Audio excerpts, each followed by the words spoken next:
দিলাম তুলসী দেবীর নাম, তারপরে ধরছিলাম শীতলা দেবীর নাম, তারপরে ধরছিলাম গৌরীর নাম, তারপরে ধরছিলাম রক্ষাকালীর নাম, তারপরে ধরছিলাম মনসা দেবীর নাম, তারপরে ধরছিলাম 33 কোটি দেবতা।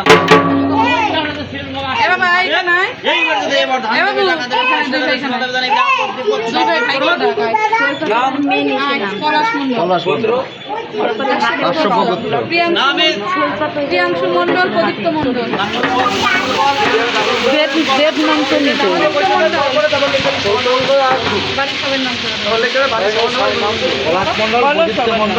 প্রিয়াংশু মন্ডল, বিনয় মন্ডল, হৃদয় মন্ডল, জীবন মন্ডল, সুজয় মন্ডল,